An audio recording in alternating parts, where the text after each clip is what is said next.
Oh yeah. Hello, how are you doing, Ali? Yep. My name is Eamon O Malley. I work at Eamon O Malley Motors, and you are currently inside our garage. Which was a school and a dance hall and now a garage. Well, it was Dad bought in 1971. It was what was an extremely small dance hall, and before that it was the school. So the school that we have up here was built probably approximately 2006, and we had one there that was before that for 100 years, which was built in 1906, and before that this was used as the school, and after it was ceased being the school, it became the dance hall. And the dance hall was extremely small, but Dad bought it then in 1971, and I think nearly the first night he ran, well, I think it was Sandy Kelly that came and they played here, and I think the place was flowing with people.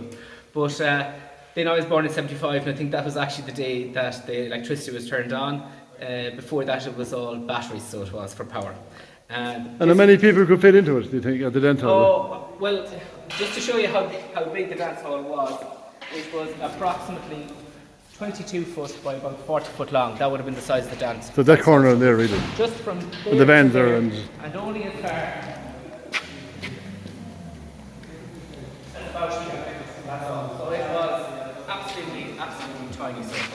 And what kind of bands did they get in here? Did they get the big bands? Of course, everybody at that time, they would have been only interested in, probably Irish music for Céilís. And then after that, then it became, we would say there would have been a lot of the Beatles, and there would have been a lot of country as well. So there would have been, and Mum and Dad, of course, played in a band too. They initially played in a band called the Pathfinders, and subsequently they played in the Country Beats. Now, the Country Beats might have had some other names as well, but Linny Grimes would have played with them, Pat O'Malley would have played with them, Johnny Foy would have played with them. There would have been others as well. Pat Friel would have played as well, but they mightn't have played as the Country Beats with Pat. They would have played as other things. They also used to they went to America, then played with, we'll say, Irish communities and community centres out there, and they would have been brought out. That would have been the early to mid 80s, so it would have been.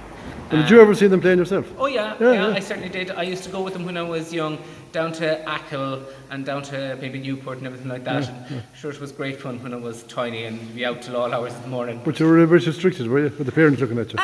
No. You couldn't do everything. I wasn't allowed to do everything, but no, they weren't too bad now. Mum and Dad would have, also we would have had a lot of aunts and uncles, so they would have been there to help mind a lot of children as well. So I am the oldest of 8, and so there's 5 boys and 3 girls in our house, so there is. Okay, so you went up to the old school, the school behind us there? So I went to the old school. Kennedy, yeah. I went to Kennedy National School. This was Kennedy School here? Well, this was the school before Kennedy National School, and Mrs. Tunney was my first teacher, then Margaret Lacey, and then I moved into what we always called the big room, and that was Francis Hughes. And I still see Francis around the town regularly, so I do.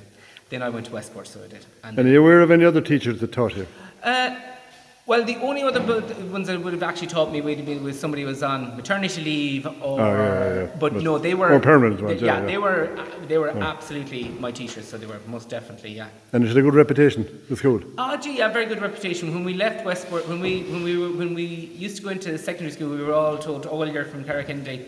You had Francis Hughes as your teacher, so you're going to be fine at English, Irish, and Maths." That was what we were always told. Well, nice to hear that, wasn't it? And it was very nice. It was complimentary.